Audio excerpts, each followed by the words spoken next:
Welcome, dear listener, to another tale of intrigue and intellect, of secrets veiled by velvet and unmasked by reason. Tonight, we journey to Custom Lection, a secluded yet opulent retreat where whispers travel faster than the wind and each curtain conceals a story.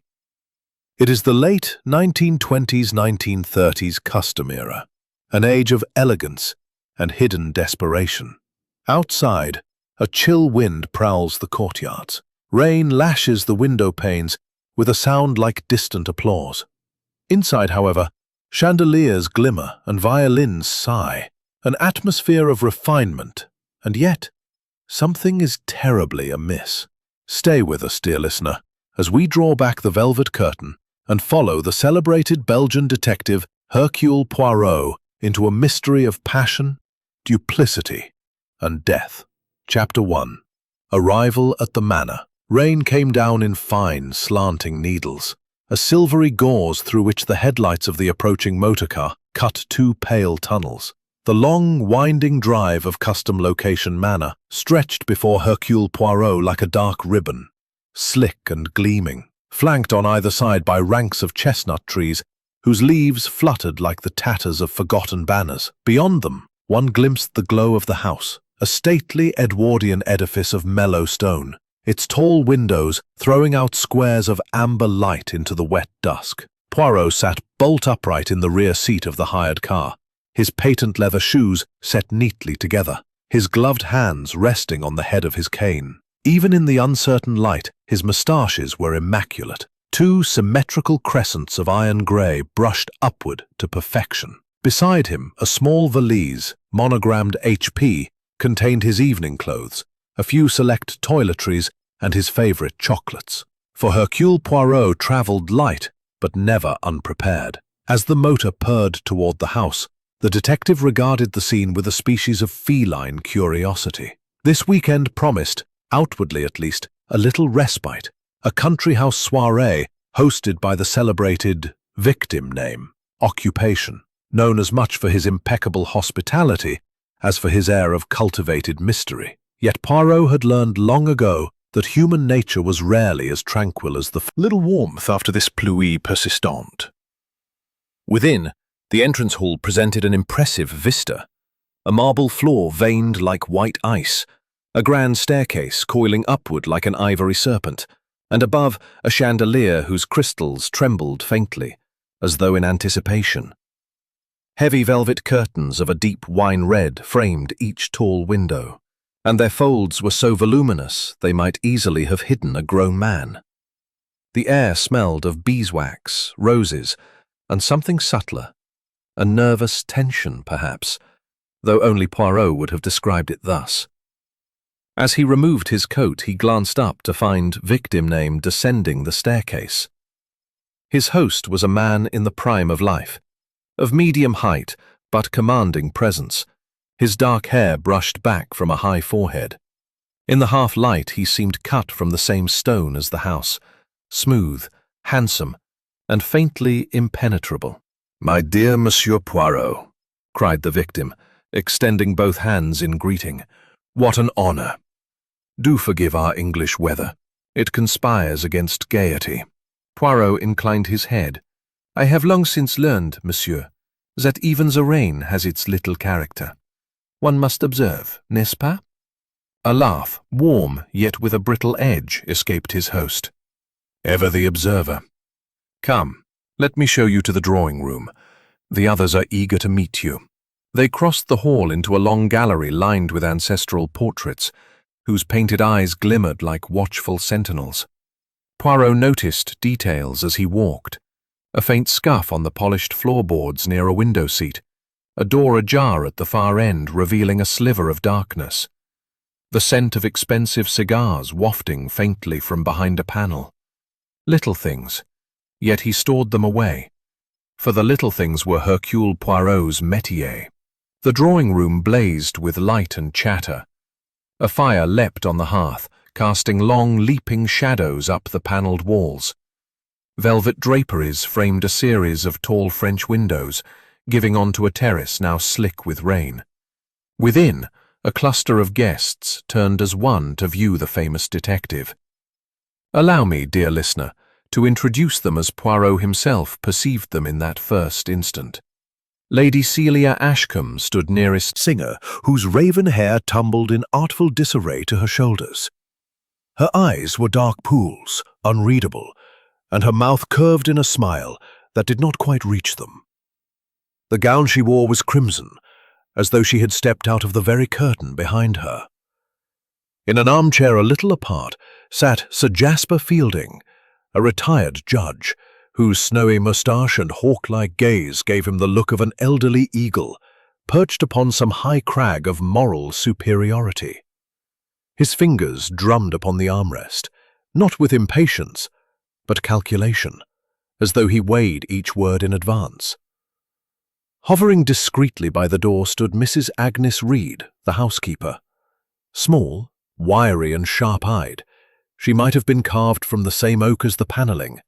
She had the air of one who sees everything, yet comments on nothing. Poirot bowed slightly to the room. "Mesdames, messieurs, I am enchanted. You have already the warmth, the light, the beautiful curtains. And now, the detective. I hope I do not spoil the composition." A ripple of laughter, genuine, relieved, passed through the group. But as Poirot straightened, he noted once more the tremor of Lady Ashcombe's hand, the way Holt's eyes darted to the victim and away, the almost imperceptible tightening of Miss Moreau's mouth. These were not the expressions of persons wholly at ease. Victim Name clapped his hands lightly. "Come, everyone, let us have a glass of champagne to welcome our guest." Flutes were filled. Bubbles rose and burst. Poirot accepted his with a small nod, but did not drink at once. He drifted to the window instead, peering out through the heavy velvet folds. Beyond the terrace, the gardens sprawled in rain-slick avenues, their statues shining like phantoms. Somewhere a distant dog barked. The curtains brushed his sleeve as though alive. He turned back. Lady Ashcombe had moved closer to the fire. Holt was whispering something to the host, who frowned, then smiled too quickly. Miss Moreau played a soft minor melody on the piano. Her eyes lowered. Sir Jasper sipped his drink with judicial precision. Mrs. Reed had vanished altogether. Presently, and the company filed out. As they moved, Poirot caught fragments of conversation. Lady Ashcombe murmuring about overdue accounts, Holt protesting some misunderstanding about a contract, Miss Moreau's low, musical French voice hinting at betrayal. All ordinary enough, yet in their convergence they formed a dissonant chord. He lingered a moment in the drawing-room, letting the others pass. The fire crackled, the heavy draperies swayed slightly, though no window stood open.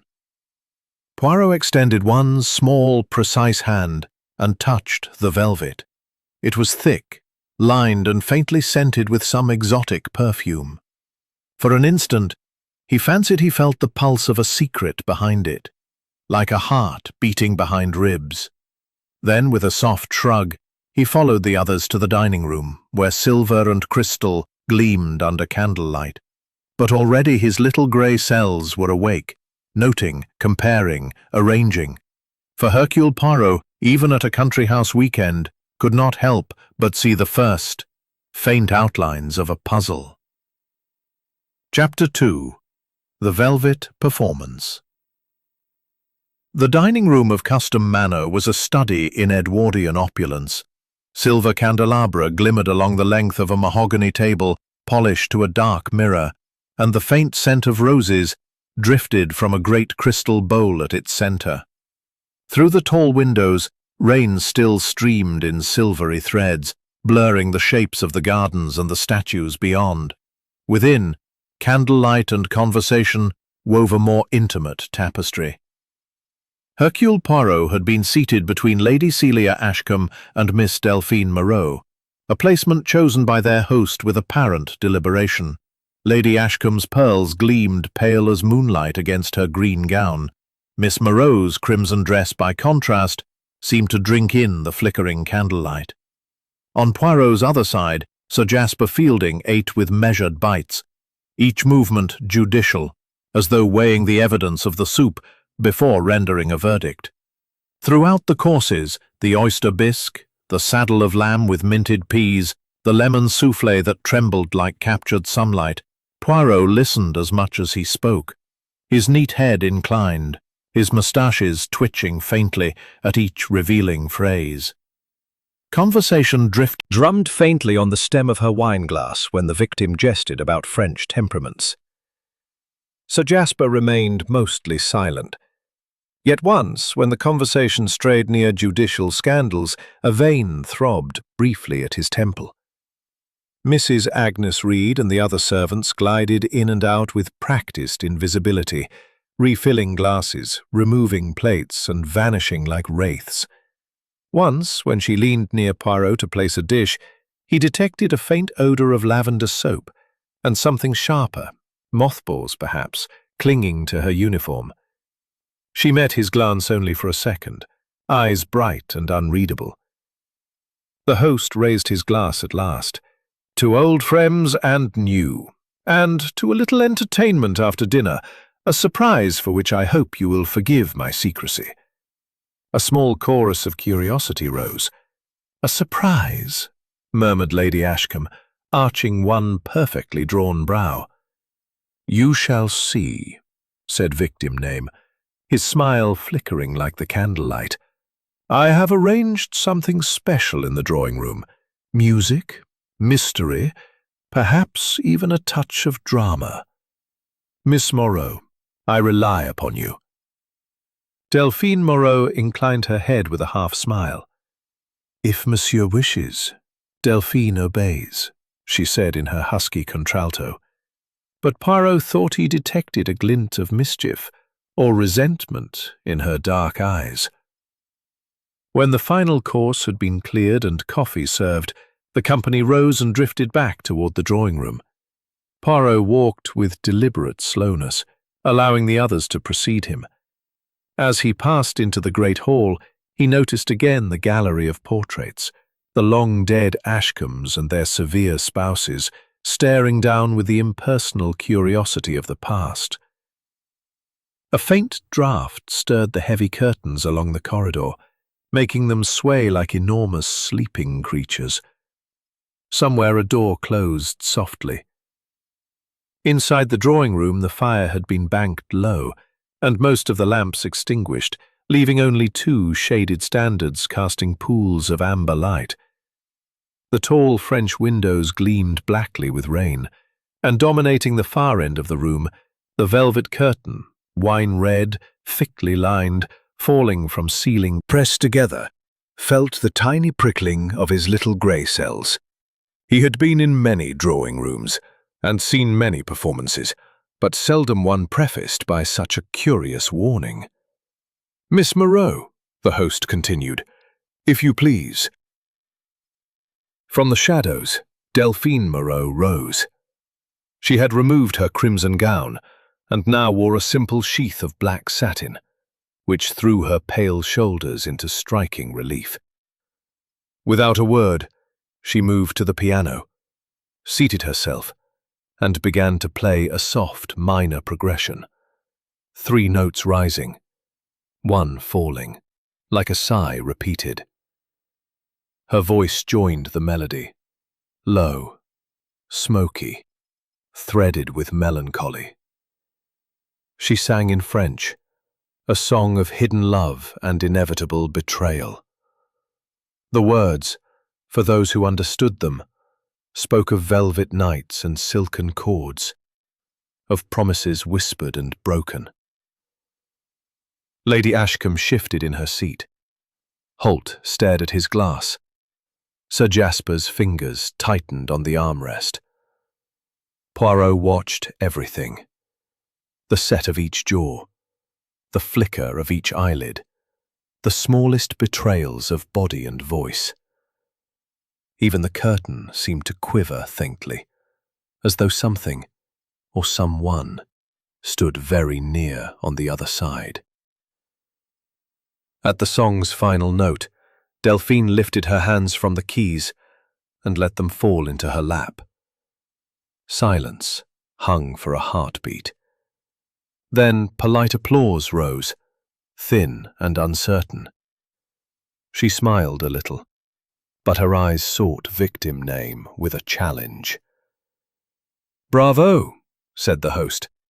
"And now, the rest." He crossed to the curtain, took hold of the heavy braid that served as a pull, and paused, glancing over his shoulder at his guests with a small ironic bow. "Prepare yourselves." Poirot leaned forward slightly. In that moment, a gust of wind rattled the French windows, making the lamps flicker. The curtains swayed. The host drew the cord, but only a handspan, and then let it fall again. "I think," he said lightly, "that suspense is the soul of drama. You shall wait a few minutes more while we make a tiny adjustment." Little, revealing only darkness beyond. Then he stepped inside, disappearing from view. The guests exchanged glances. A moment passed. From behind the curtain came a faint clatter, as of something falling. Then silence. "Is this part of it?"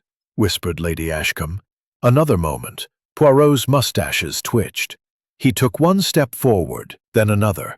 The curtain hung open just enough to show a wedge of shadowed space.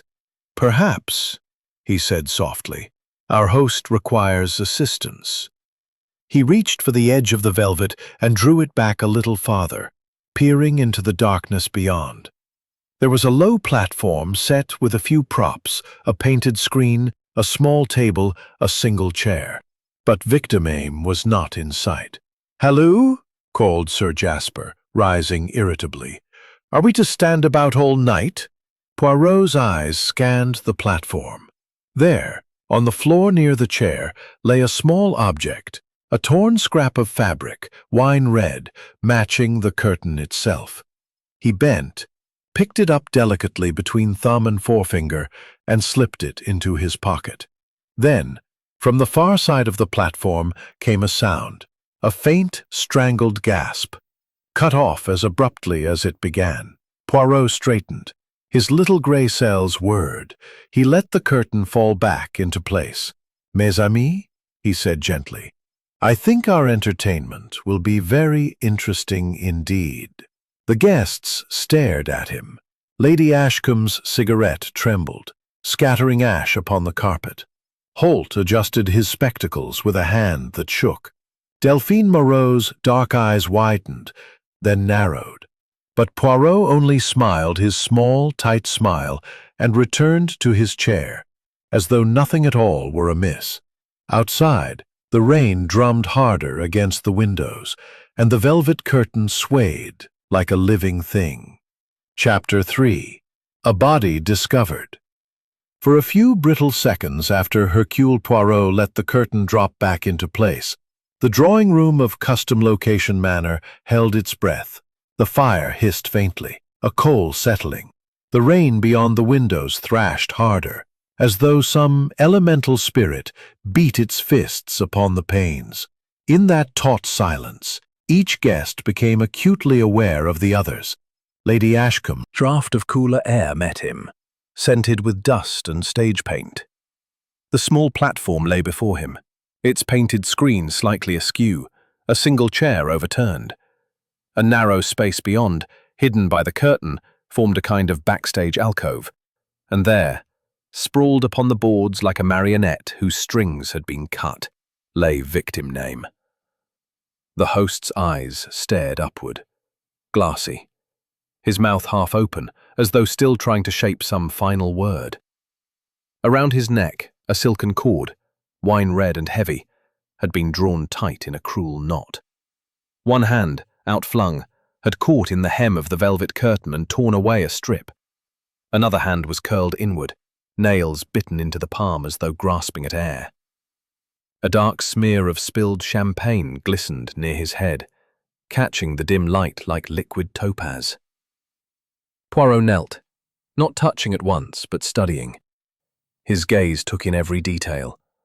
The cord's knot slightly off-center, the faint indentation on the victim's wrist where a watch had been, but now was not. A small scrap of pale thread clinging to the edge of the platform. His nostrils flared at a faint scent of exotic perfume, the same he had noticed in the curtain earlier. Behind him, the guests murmured uncertainly. "Is he?" Lady Ashcomb's voice cracked. "Oh, God," muttered Holt. Sir Jasper took one step forward, then checked himself as though at the threshold of a crime scene in his old courtroom days. Poirot looked back over his shoulder, raising one immaculate hand. "No one is to enter. Please, mes amis, remain exactly where you are." His tone, though soft, carried an authority that brooked no debate.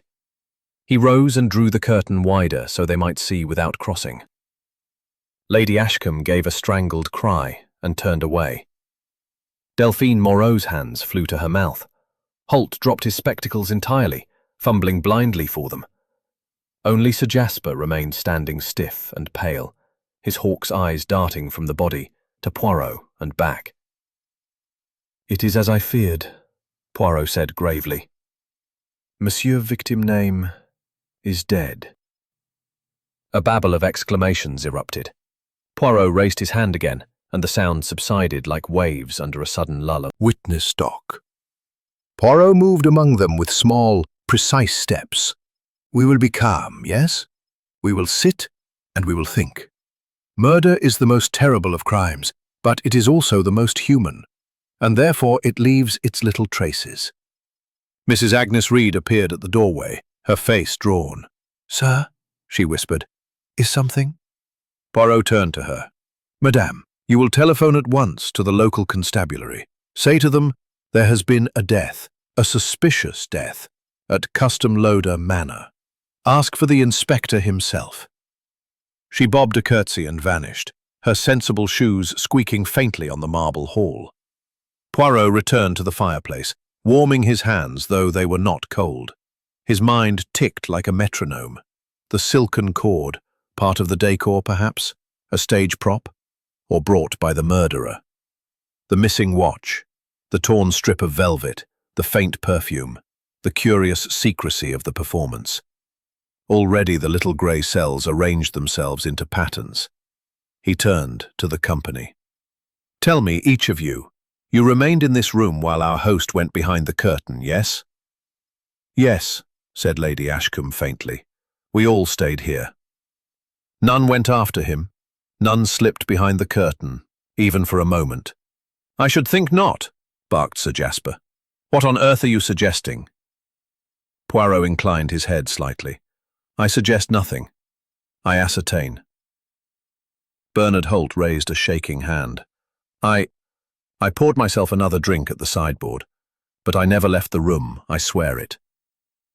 Poirot noted this silently. The sideboard stood only a few steps from the curtain. Holt's cuff still bore the brown stain from dinner. His eyes, behind the smeared lenses, were bloodshot. Delphine Moreau's voice, when it came, was low and melodious. I remained at the piano. I played a little, but softly. I heard nothing, only the rain, and then... She broke off, shuddering. Poirot's gaze moved to Lady Ashcombe. "And you, madame?" She took a drag of her cigarette, exhaled shakily. "I was here by the fire. I didn't move. And you, monsieur le juge?" Sir Jasper's mouth tightened. "I sat in that..." He touched the victim's wrist gently. No pulse. Already cooling. The mark of the missing watch was clear, yet the pocket of the dinner jacket contained a watch chain. Snapped. A gold cufflink lay nearby, its twin still in the shirt cuff.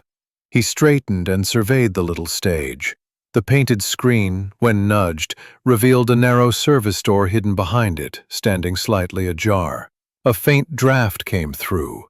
Poirot closed it softly and returned to the drawing room. "Mes amis," he said, "there is a small door behind the stage, leading to the service corridor. Who among you knew of it?" Blank looks. Bernard Holt blinked. Lady Ashcombe shook her head. Delphine Moreau raised one elegant brow. Sir Jasper sniffed. "Curious," said Poirot. "Yet someone knew, or someone discovered. The murderer enters perhaps by that door, hides behind the curtain, waits, strikes, and escapes, all in the time we sat sipping champagne." Holt swallowed hard. "But why? Who would—" Poirot held up a hand. "That we shall discover. For the present, each of you will remain here until the police arrive. Madame Reed will bring what comforts she can. You will give me your cooperation, yes?" A mutter of assent, reluctant but inevitable. They sat like school children kept after class, each alone with his or her thoughts. Poirot took the small torn strip of velvet from his pocket and held it up. "You see, even the most careful criminal leaves a trace. This fabric was clutched in the dead man's hand. He struggled. He tried to tear away the mask of death, and he has left us, perhaps, the first thread in our tapestry." He folded it away again. His eyes moved from face to face. Lady Ashcombe stared into the fire as though she might see her own salvation there. Holt gnawed at his lower lip, fingers twitching. Delphine Moreau's lids drooped half-closed, but one could almost hear the thoughts running beneath. Sir Jasper sat upright, jaw clenched, a man who had once pronounced many sentences and now awaited one. Poirot's voice, when he spoke again, was gentle. "I will ask each of you questions presently. But for now, no one leaves. No one telephones except Madame Reed. No one disturbs the stage. Murder is an untidy thing, of the drama yet to unfold." Chapter 4. The little grey cells begin their work. The fire had sunk to embers by the time the heavy boots of the local constabulary echoed faintly in the marble hall. Outside, the storm showed no mercy. Rain slanted against the casement windows like a curtain of nails, and thunder rolled in slow, deliberate rumbles, as though the heavens themselves resented their part in this sordid human drama.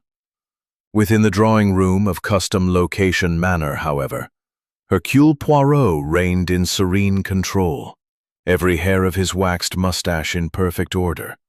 The guests were arranged as neatly as figurines. Lady Ashcombe in a winged armchair by the hearth, her cigarette crushed but unlit between long, ringed fingers. Bernard Holt perched on the edge of a sofa like a schoolboy awaiting a scolding. Delphine Moreau reclined with calculated languor at the piano, her hands folded on her lap. Sir Jasper Fielding standing stiff near the sideboard, one hand braced on the polished wood as if at a witness box. Even the great velvet curtain, now roped aside and guarded by a constable, seemed to sag in despondency. Poirot, immaculate as ever, moved among them, making small notes on a card with a silver pencil. His voice was soft but clear, like a teacher coaxing shy pupils. "Mes amis, the inspector will arrive presently. Before he does, I beg of you to answer a few questions. It will be easier for him and for me if we begin to assemble the picture now, when your impressions are still fresh." He turned first to Lady Ashcombe. "Madame, you have known our poor host for many years." She looked up sharply. "Since before the war," she said. He was a generous man, if rather flamboyant. I cannot imagine—" Her voice trailed off. The hand holding the cigarette trembled slightly. Poirot inclined his head. "And yet perhaps you can imagine. We must not shrink from the truth. You were seated here by the fire when Monsieur went behind the curtain?" "Yes." "You did not move?" I believe not." "Believe?" His eyebrow rose. She flushed. "I may have gone to the sideboard for a match. Only a moment." Poirot's pencil moved. Poirot wrote, "And you, mademoiselle?" He turned to Delphine Moreau, who sat as though posing for a portrait, her black dress a pool of shadow. "I played the piano softly," she said in her low, melodious voice. "A fragment of Debussy, I think. I heard nothing unusual until Lady Ashcombe cried out." "You have known our host long?" A few months. We met in Paris. Her dark eyes lifted to meet Poirot's. We were friends. Only friends? A faint smile. That is not for me to say. Poirot noted it without comment. And you, Monsieur le Juge? He addressed Sir Jasper Fielding. I've known the man for years, said Sir Jasper gruffly. Sat on committees together. He was a fool with money, but a shrewd collector, always making a show of things. You remained seated the whole time? Of course. This leg of mine. I don't go hopping about. Yet you were nearest the curtain, Poirot observed. Did you see anyone pass behind it? Number. And if you're implying— I imply nothing, monsieur, said Poirot mildly. I ascertain. He tucked away his pencil and clasped his hands behind his back. You see, each of you was but a few paces from our poor victim. Each had a moment unobserved. It is as though fate arranged a little stage and seated each actor at his mark. And behind the velvet curtain, death took his cue. Lady Ashcombe shuddered. Holt wiped his forehead. Delphine Moreau regarded Poirot with feline curiosity. Sir Jasper scowled. Poirot moved to the sideboard, surveying the decanters. One bore fingerprints in smudged clarity, another showed none at all, though the stopper was askew. A faint scent of bitter almonds. He filed it away. His gaze shifted to the torn strip of velvet he had taken from the victim's hand. It matched exactly the missing piece near the hem. But the thread he had found earlier, pale grey, not red, suggested another garment entirely. He turned back. Tell me, mes amis, who among you went to the servants' wing before dinner? No answer. And went to look, his constable following. The guests shifted uneasily. Poirot took the opportunity to lower his voice. Mes amis, he said, I beg you to think. Why should one wish to kill our host? Money? Revenge? A secret? The answer lies among us. Inspector Graves returned, frowning. Strangled, right enough, and a watch missing. Looks like a robbery. Perhaps, murmured Poirot. Perhaps not. Graves set his hat on the table. I'll need statements from everyone. You'll all stay put. Sir Jasper bristled. I object. You can object all you like, sir, Graves said. No one leaves till we've sorted this. Poirot gave a little bow. You see, mes amis, the inspector and I are of one mind. He watched as the constable stationed himself at the door. The guests sat again, sullen or frightened. Poirot's mind ticked on. The missing watch. But why leave the cufflink? The cord. But why scent it with jasmine? The hidden door. But no footprints in the service corridor except servants' boots. Red herrings. The murderer was clever. He began his more subtle questioning, moving from one to another, noting contradictions. Lady Ashcombe now said she had not gone to the sideboard after all, only thought of it. Holt insisted he poured whiskey, yet the whiskey decanter showed no fingerprints. Delphine Moreau claimed she played Debussy, but the sheet music open on the piano was Chopin. Sir Jasper swore he could not rise quickly, yet Poirot had glimpsed him crossing the room earlier with surprising speed. Each small inconsistency went into the mosaic forming behind Poirot's eyes. Finally he drew himself up, smoothing his moustache. Inspector, he said quietly, I believe we must examine the servants also. But before that, permit me one more little experiment. He approached the curtain and touched the hem. This silk cord, someone tied it in haste. but someone who knew how to tie such a knot. Not a sailor's knot, not a common slip knot, a theatrical knot, used for quick release on stage. He turns. Curtain rises again. We shall see who stands revealed. He turned back to the guests, spreading his hands. Mes amis, you will be patient a little while longer. Soon, the truth, she will step forth. The clock on the mantel chimed the hour, its sound measured and inexorable. Outside, the storm began at last to slacken, but within the manor, the tension only deepened. Each suspect sat alone with his or her secret, and Hercule Poirot's eyes missed nothing. Chapter 5. Shadows Behind the Motives. The rain had thinned to a mist by the time the grandfather clock in the hall told 11. A silvered moon struggled behind the clouds, casting pale bars of light across the parquet floors of Custom Location Manor.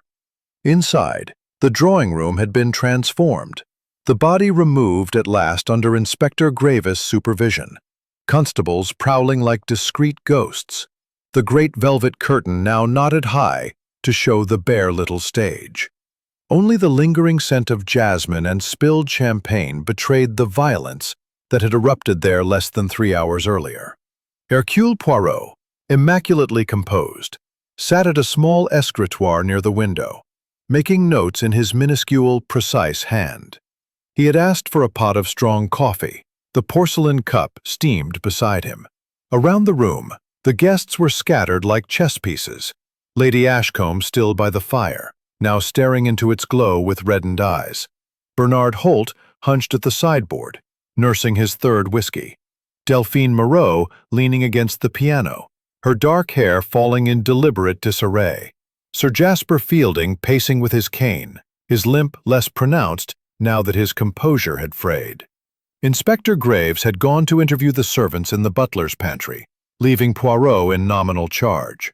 In truth, the little Belgian detective had been in charge since the first silken cord was loosened from the victim's throat. He set down his pen, rose, and addressed them in a voice so soft it cut through the room like a scalpel. Mes amis, the hour is late. Yet before you sleep, or rather before you attempt to sleep, permit me a few more questions. You have told me already what you did. Now tell me why you were here at all, tonight, in this house. Lady Ashcombe drew herself up. Because he invited me, she said, but her voice trembled. Poirot moved closer. And yet, madame, you and Monsieur Victim name had quarreled. The servants heard it this afternoon. Something about money? Her cheeks colored.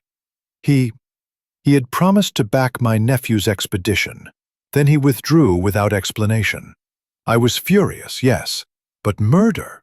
Poirot inclined his head. We merely examined the possibilities. Merci. He turned to Holt. Present, both who disapproved of you. I am not so timid, Monsieur Poirot. She raised her chin. Besides, he invited me. He said he had something to tell me tonight. A surprise. Poirot's brow creased. A surprise? What sort? I do not know. He was mysterious. Her eyes flicked to the stage. Now I shall never know. Poirot let the silence deepen before turning to Sir Jasper. And you, Monsieur le Juge? Why did you come? Sir Jasper's mouth tightened. Because he asked me to witness the signing of a new will. Aha! Poirot's eyes gleamed. A new will? And was it signed? I don't know. He didn't show it to me.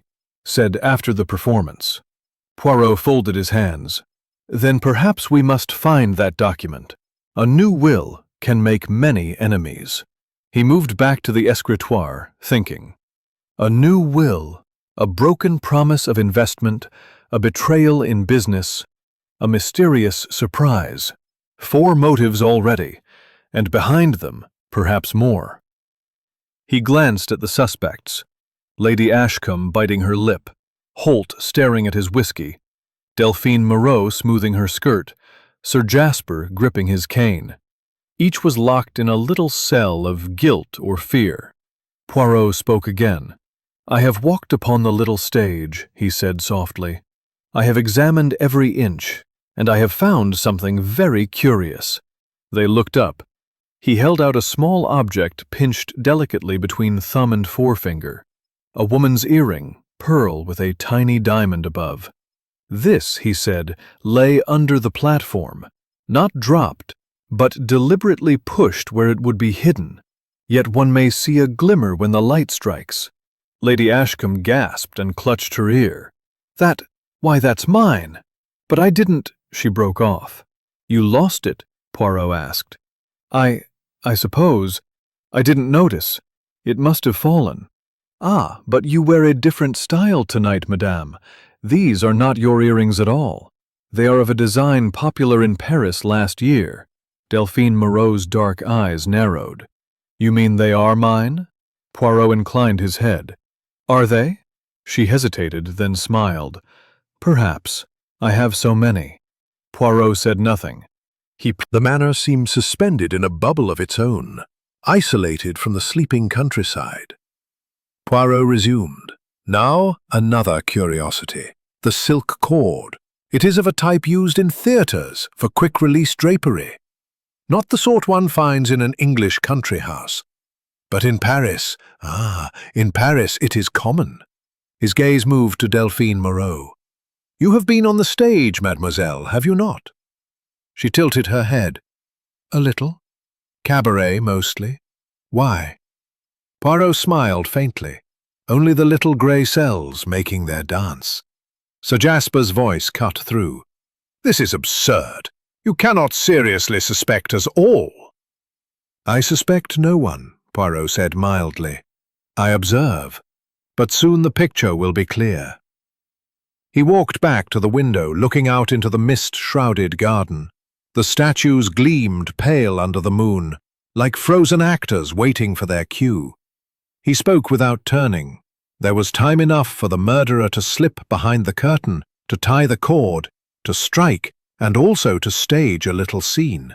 The missing watch, the spilled champagne, the torn velvet, red herrings perhaps to point elsewhere. But the truth, she hides not in the grand gesture, but in the small inconsistency. He turned. Lady Ashcombe says she sat by the fire, yet her shoes are damp with rain. Monsieur Holt says he poured whiskey, yet the decanter shows no fingerprints. Mademoiselle Moreau says she played Debussy, yet the sheet music is Chopin. Sir Jasper claims he cannot walk quickly, yet the servants saw him striding across the hall before dinner. Each of you has lied, mes amis. The question is, who lied to kill? No one answered. The clock ticked like a metronome. Poirot moved back to his escritoire and sat, smoothing his moustache. I will not press you tonight, he said at last. But know this, before the dawn, the little grey cells will have spoken, and when they speak, Hercule Poirot listens. He closed his notebook, signalling that for now the interrogation was ended, yet his mind continued to work, assembling the pattern of motive, opportunity, and deception. The earring under the stage, the draft of the will, the theatrical cord scented with jasmine, the damp shoes, the myth of battle. Only when the door closed did he let his face relax. He looked at the earring, the draft of the will, the strip of velvet on the table.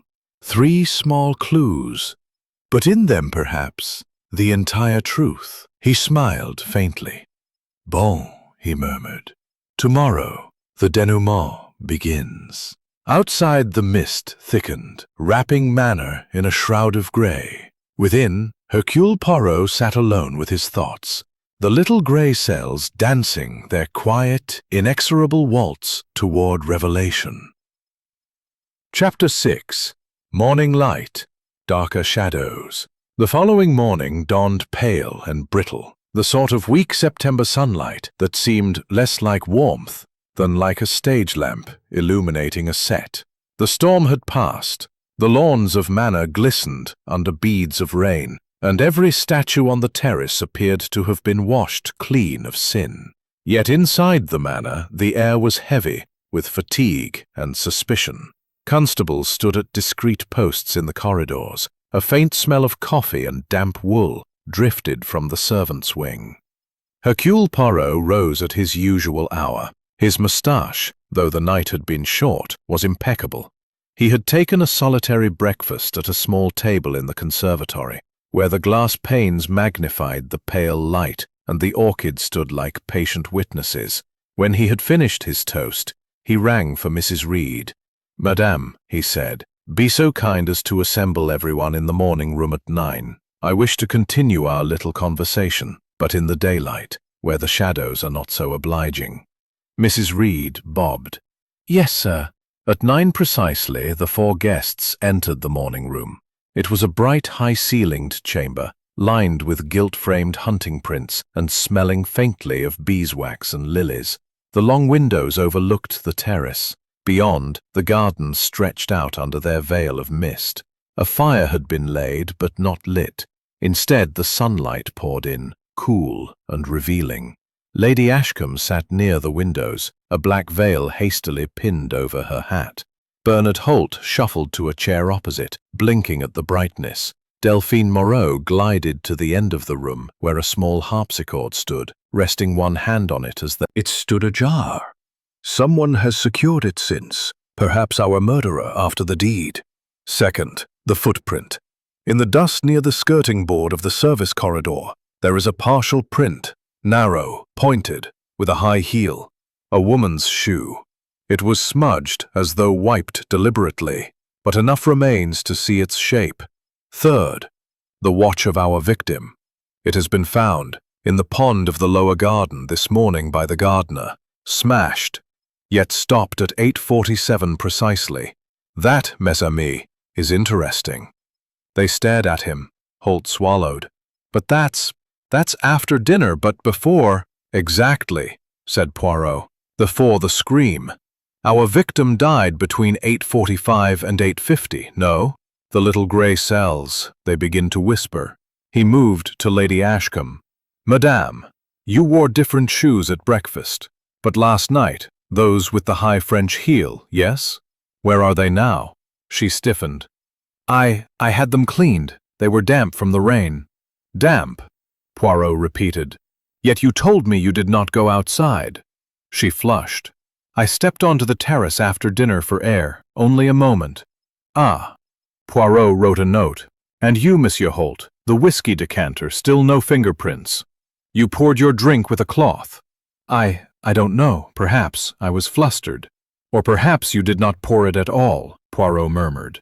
He turned to Delphine Moreau. "Mademoiselle, your luggage contains a length of silk cord very like that used in the murder.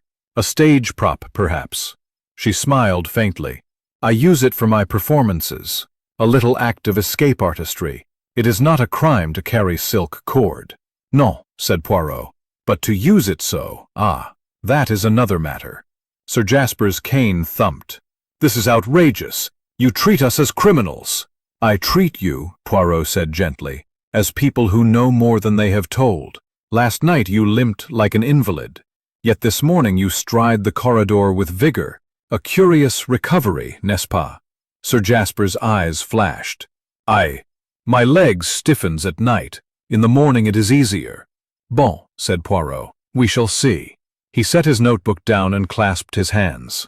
"Now, mes amis, we reconcile." "Breeding. Would you strangle?" He turned to Holt. "The lost fortune, yet you hoped to recover it. Would you risk the gallows?" To Delphine Moreau, the lover scorned, or the mistress discovering she is cut out of the will. Passion can make a strong hand. And to Sir Jasper, the judge who once pronounced sentence on our victim's father. The old legal dispute. Revenge may age like wine. They shifted uneasily. Poirot smiled faintly. "You see, mes amis, each of you stands upon the stage. The curtain is about to rise." He returned to the window, gazing out at the gleaming garden. "This morning, too, I received a small envelope slipped under my door. Inside, a note in a bold hand. He deserved it. No signature. A childish act, but instructive. Someone here wishes me to believe our victim deserved his fate. Perhaps he did. Yet murder is still murder. He turned back, his eyes bright. There is one more detail. Last night, while you thought I slept, I telephoned a friend in Paris. He confirmed something. Mademoiselle Moreau performed a stage act using a silken cord in Montmartre 2 years ago. And also, Monsieur Holt once owned a shipping company whose bankruptcy our victim engineered. And Sir Jasper, your late brother, lost his fortune to our victim's speculations. And Lady Ashcombe, your nephew's expedition was a cover for gambling debts, which our victim threatened to expose. He spread his hands. So you see, the motive everywhere, the opportunity everywhere, the knowledge, perhaps only one. Delphine Moreau's lips parted, but she said nothing. Holt's hands clenched. Lady Ashcombe stared at the floor. Sir Jasper's jaw set. Poirot moved to the harpsichord, touching one of its ivory keys. Mademoiselle Moreau said she played Debussy. Yet the sheet was Chopin. Why lie? Because you left the piano to slip behind the curtain? She looked up at him, eyes dark as onyx. Perhaps I simply forgot. Perhaps, said Poirot. And yet the footprint in the service corridor, narrow, high-heeled. The cord in your trunk, the earring under the stage. It makes a picture. Suspects exhaled, as though released from invisible chains. In the corridor, Poirot paused, looking out at the garden, where constables combed the wet gravel for further evidence. His mind moved swiftly. The timeline, the hidden door, the smashed watch, the note under his door. The murderer was clever, but not clever enough. Poirot's moustache quivered with satisfaction. Ce soir, he murmured. Tonight, the truth will step from behind the velvet curtain. He descended the stairs to confer with Inspector Graves, already planning the denouement. Chapter 7. The Gathering at Dusk. Dusk came early to Custom Losershant Manor that day. The storm had washed the air clear, but a thin mist now rose from the lawns, curling like pale smoke around the stone balustrades. The sky was the colour of tarnished silver. A single rook called from the woods, then fell silent. Inside the manor, lamps were being lit, one by one, and their glow shone out of the tall windows like muted topaz. Hercule Poirot stood alone in the drawing-room, adjusting the position of a chair by a fraction of an inch. It was the same room where the tragedy had played out 2 nights before, though now everything was scrubbed and dusted. The velvet curtain at the far end had been replaced, the stage reset, yet a faint aura of unease lingered, like the echo of a note long after the piano lid has closed. On a small table near the hearth lay a silver tray with a decanter of sherry and 5 glasses. Poirot himself would not drink. He was arranging the scene, not for comfort but for effect. He wanted his suspects to feel both familiarity and discomfort, to feel the invisible presence of the crime and the visible order of his mustachioed control. At precisely 7 o'clock, the door opened and Mrs. Reed, pale and nervous, ushered the guests in one by one. Lady Ashcombe first, her veil removed, but her face still pale beneath her cloche hat. Bernard Holt next, stiff in a dark suit too tight across his shoulders. Delphine Moreau, gliding in last, a pearl clasp at her throat, eyes lowered. And finally Sir Jasper Fielding, leaning lightly on his cane, lips set in a hard line. Inspector Graves came behind them, notebook ready, but this curtain. He prepared his little trick, yes, and someone, one of you, joined him. Within minutes, he was dead. He turned. Now we shall consider the possibilities. He signalled to Inspector Graves, who drew the curtains back to reveal the same small raised platform, its boards gleaming under the lamplight. A narrow space ran behind it. A door led out to the service corridor. Poirot spoke in a lower voice for effect. We have 4 suspects. Each had motive, opportunity, and means. Each lied to me at least once, but only one combined them in a single bold act. He gestured to Bernard Holt. Monsieur Holt, you claimed to have poured yourself whiskey while Monsieur, victim name, was preparing his illusion. But the decanter bore no fingerprints. This morning your gloves were found damp in your valise. You could, in that brief moment, have slipped behind the curtain and throttled him. Holt's face flushed. I was in shock. I wiped the decanter after, perhaps. Yet your financial ruin, engineered by our victim, was a heavy blow. Poirot moved to Lady Ashcombe. Madame, you stepped out upon the terrace after dinner, you say. Yet your shoes were damp and bore a smear of red gravel from the service path. You could have circled through the garden door and entered the stage unseen. Her lips pressed tight.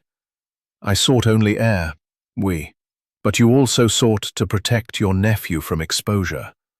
Poirot pivoted to Delphine Moreau. Mademoiselle, you possess skill with knots, with silken cords.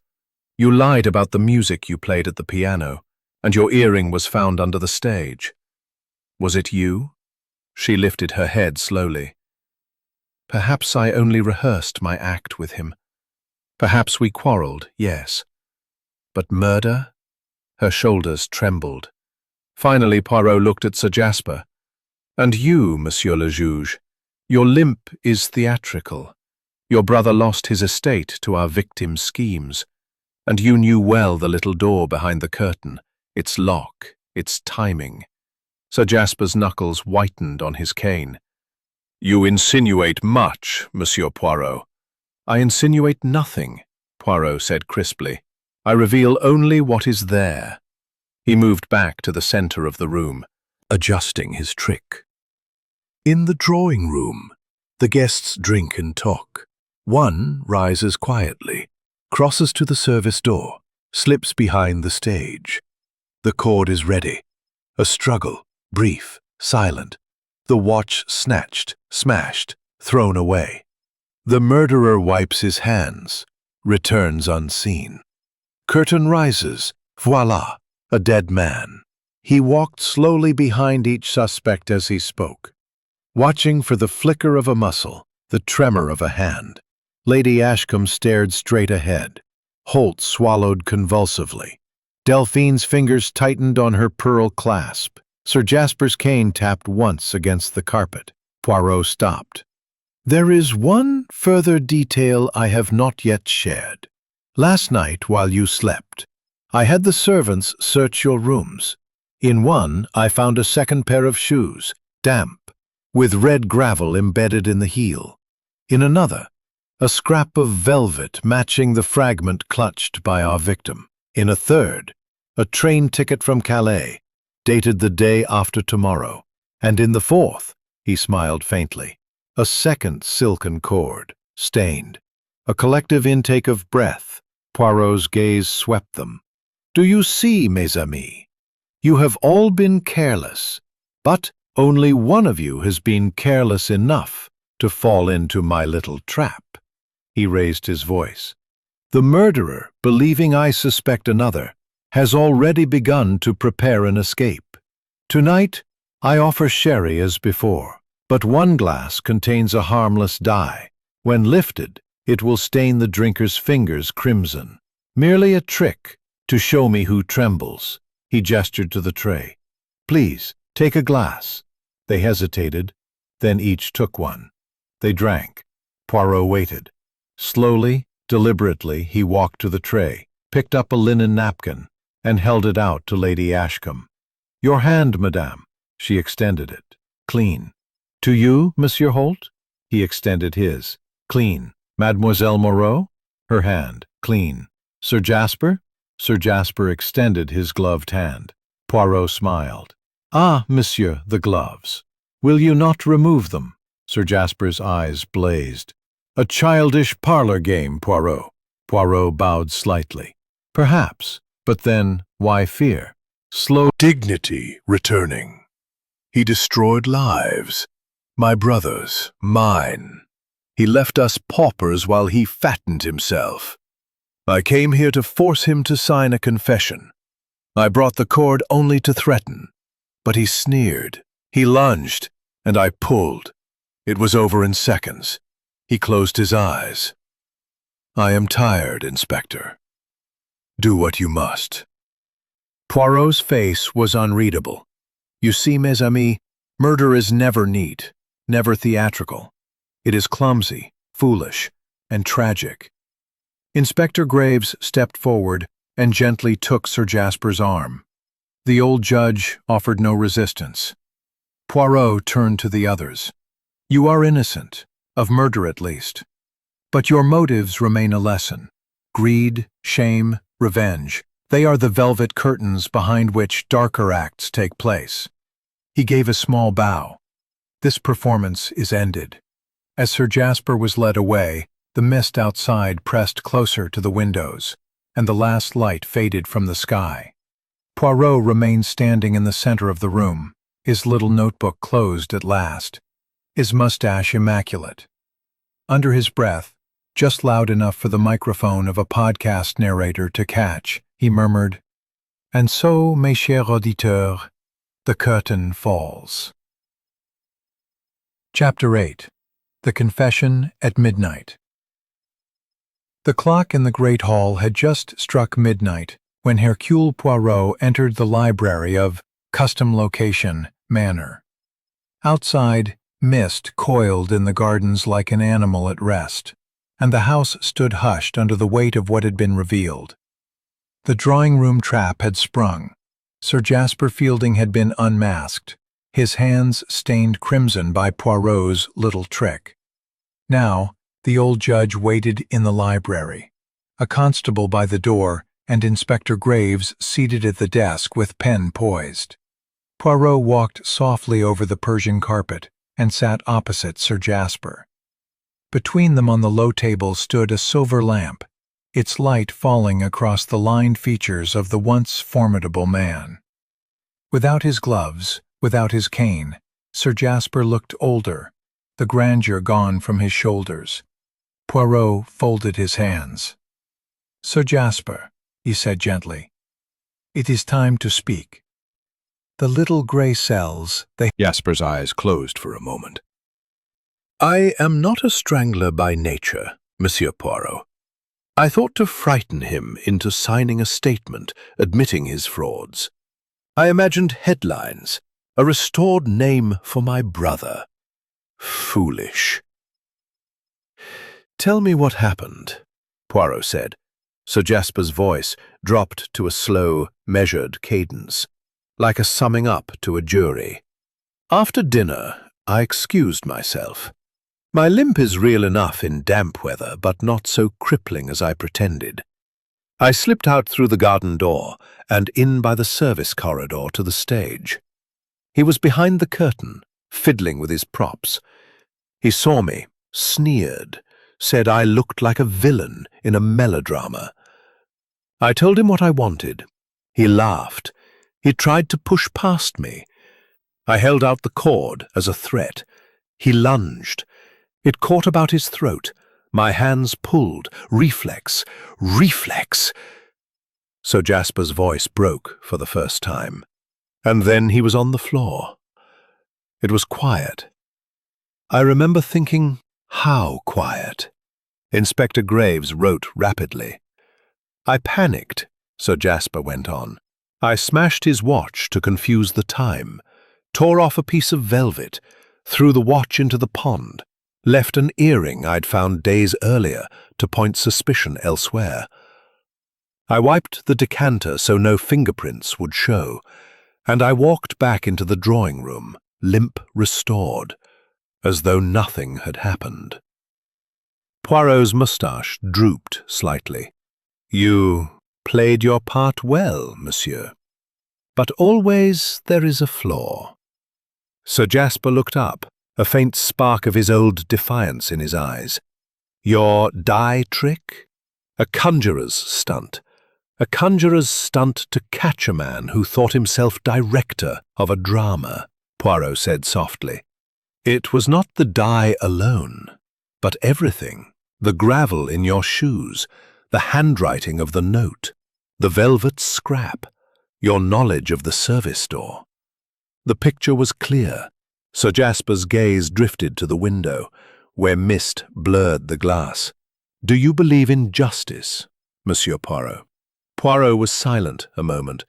I believe in order, he said finally. In the order of the world, the soul. Graves shut his notebook. The others are free to go then? Yes, Poirot said. They are innocent of this death, though not of their own failings. They must go back to their lives, chastened, perhaps. At that moment, the door opened, and Lady Ashcombe entered, her hands clasped. Monsieur Poirot, she whispered, is it truly over? Poirot rose. It is over, madame. She looked at him with something like shame. I hated victim name, but I never wished him dead. Poirot bowed. Hatred is a seed, madame. One never knows what may grow from it. Behind her, Bernard Holt appeared, pale but relieved. We owe you our thanks, Mr. Poirot. Poirot spread his hands. I did what I could. Remember, Monsieur Holt, you were close to ruin. But ruin is not death. You still live. Delphine Moreau slipped in last, a shadow among the bookshelves. You suspected me, she said softly. I suspected everyone, Poirot replied. It is my duty. Her dark eyes met his. You were kind, even in suspicion. Thank you. Poirot inclined his head. Go now, mademoiselle. Make a new act for your stage, one without the silken cord. One by one, they left. When the door closed for the last time, Poirot moved to the window. Outside, the mist was lifting. A single star shone faintly above the woods. Somewhere, a clock struck 12:30. In the hush of the library, Poirot spoke aloud, as though addressing an unseen audience. Mes chers auditeurs, behind every velvet curtain there is a stage. But the stage is not life. Life is messier, crueler, yet sometimes more merciful. Tonight, a murderer goes to face justice. But the others, perhaps they will remember and choose differently. He turned from the window and began to gather his papers, his step precise as always, his moustache immaculate. Order restored. For now. Chapter 9. The house breathes again. Morning came grey and cool, the kind of morning after a storm, when the world feels hollowed out. At Custom Location Manor, the mist still clung to the gardens, but the oppressive heaviness of the last days had begun to lift. Constables moved. Never murder. It feels like a stain. Poirot accepted the cup. It is a stain, but not indelible. The living will go on, madame. When she had gone, he sipped his tea slowly, letting the warmth settle. He was not a man to indulge sentiment, but even he felt the melancholy of a stage after the actors have left. Props, standing silent in the wings. Footsteps sounded in the corridor. Lady Ashcombe entered, wearing a travelling coat of dove-grey wool.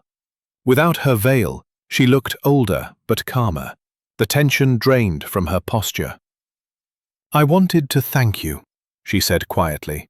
If you had not solved it, the scandal might have fallen on me, on my nephew. I am not proud of my thoughts about victim name, but at least the truth is known. Poirot inclined his head. It is always better, madame, that the truth be known, even when it wounds. She hesitated. My nephew will leave England, Africa perhaps, a new start. He owes you his freedom. He owes himself his honesty, Poirot said softly. She gave a faint, sad smile and left. A few minutes later, Bernard Holt came in, hat in hand. Mr. Poirot, he said awkwardly. I'm a businessman, or was. I thought you detectives were, well, like the ones in magazines. But you're different. You made me see things about myself I didn't want to see. Poirot's eyebrow lifted. And what will you do now, monsieur? Holt shrugged. There's still a small firm I can salvage. I'll try again. I suppose losing everything isn't the end. No, monsieur, Poirot said. Murder is the end. Everything else is merely an interval. Holt swallowed, nodded, and went out. Delphine Moreau entered last, a wisp of a figure in a travelling cloak of midnight blue. She did not sit.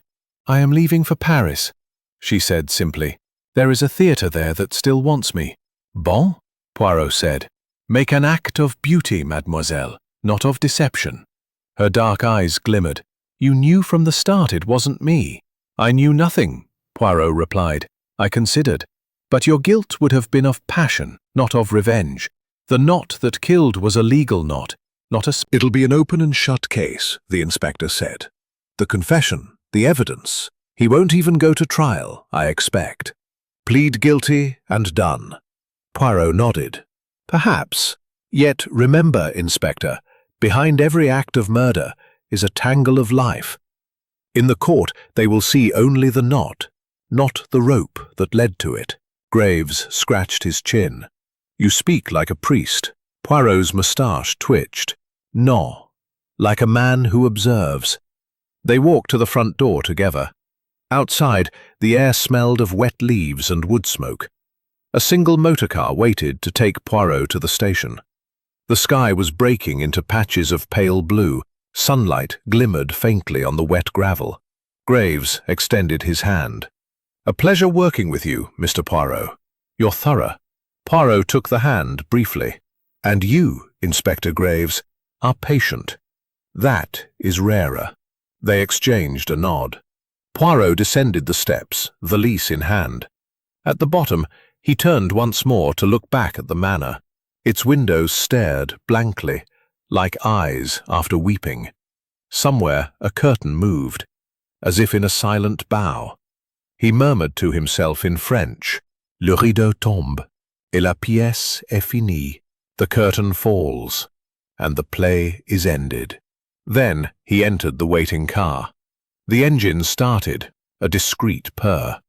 As it rolled down the drive between dripping yews, the house receded into mist. The last of the storm's water dripped from the stone griffins at the gate. Inside the car, Poirot sat very straight, his hat precisely on his knees. He opened his little notebook, and with his neat script, wrote one sentence: "Order restored." Then he closed the book and looked out at the passing countryside. In the soft voice of a narrator closing an episode, one might have heard him say, "Dear listener, thus concludes the affair of the murder behind the velvet curtain. In the golden age of illusions, a man thought to stage revenge as though it were theatre, but theatre obeys its curtain calls. Life does not. And so, Hercule Poirot departs once more, leaving behind not applause, but silence. The car turned onto the main road. The mist thinned, the sky opened. Ahead, another. Nothing escaped his little grey cells. He walked to a bench at the far end of the platform, away from the cluster of passengers. Here, the iron girders arched high above, like ribs in a cathedral, and pigeons fluttered in the rafters. Poirot sat and placed his valise beside him. His gloved fingers rested lightly on his knees. His eyes followed the clouds of steam curling across the platform. He was not alone. A man approached. Inspector Graves, slightly out of breath, hat tilted by the wind. He carried a small parcel wrapped in brown paper. "Thought I'd just hand this to you, Mr. Poirot," Graves said. "The last of your papers from the manor. And, well, to thank you again." Poirot inclined his head. "You are too kind, Inspector. Sit, if you please. There is time before my train." Graves sat stiffly, parcel on his lap. "It's odd, isn't it? A house like that, grand, old money, and yet underneath, same as anywhere. Resentment, grudges, secrets. You dig a little, and there it all is." "Mais oui," Poirot said softly. "It is the same in the village as in the chateau. People are people. They carry their tragedies as the snail carries its shell. Beautiful, perhaps, but heavy. Graves rubbed the parcel with his thumb. Sir Jasper Fielding will hang, most like. You'd think I'd feel satisfaction, but it's only quiet. Poirot looked at him. Justice is seldom joyous, mon ami. It is only necessary. And sometimes it spares as much as it punishes. The inspector nodded slowly. Well, you'll be off to London? For a little while, Poirot said. Then perhaps to Belgium. Perhaps to the south, where there is sunshine. One cannot always dwell among the velvet curtains of crime. A whistle sounded far down the track. The station clock showed 5 minutes to the hour. Graves rose. I won't keep you. Goodbye, Mr. Poirot. Right in his tiny, precise script, he recorded the key points of the case, the timeline, the inconsistencies, the psychological clues that had led him from one suspect to another. He noted how the killer's vanity had betrayed him, the knot tied as though on a stage, the meticulous timing, the need for an audience. He underlined one phrase, la psychologie, toujours la psychologie. As the train lurched and began to move, he looked up. The station slipped away. Iron girders gave way to open countryside. Fields glistened with rain. Hedgerows blurred with motion. A lone horse stood in a paddock, head down against the wind. The sky began to clear. Pale blue, emerging like a timid thought. Poirot closed his notebook and rested his hands on it. The clergyman opposite glanced up from his paper. "Excuse me, sir," he said politely, "but aren't you the detective, Hercule Poirot?" Poirot inclined his head, a small smile on his lips. "It is I." The clergyman's eyes widened. "I have read of your cases. Extraordinary work. If one may ask, do you not tire of such horrors?" Poirot's gaze drifted to the passing fields. "One does not tire," he said slowly. "One observes. One reasons. One restores order. The horrors are temporary. Order, when restored, is a kind of peace." The clergyman nodded gravely. "A necessary calling, then." Poirot allowed himself the faintest shrug. "Perhaps. Or perhaps it is only my vanity, Monsieur le Curé. But vanity can serve justice also." The young mother stirred, adjusting the blanket around her child. The middle-aged man returned to his papers. The rhythm of the train settled into a soothing clatter. Poirot leaned back, closed his eyes for a moment, and allowed his mind to drift. He saw again the manor, the velvet curtain, the stage boards glinting in candlelight. He heard again the voice of Sir Jasper Fielding, cultured and bitter, confessing in the library while the rain lashed the windows. But the images receded. The case was over. His grey cells could rest until the next summons. Outside the window, the landscape brightened. A flock of white birds rose from a ploughed field. Patient continues along the track, awaiting the next call upon his little grey cells. The train rolled on, wheels singing against the rails. Poirot sat very still, a small composed figure in the leather seat, and watched the countryside unfold like a stage set being changed for the next act.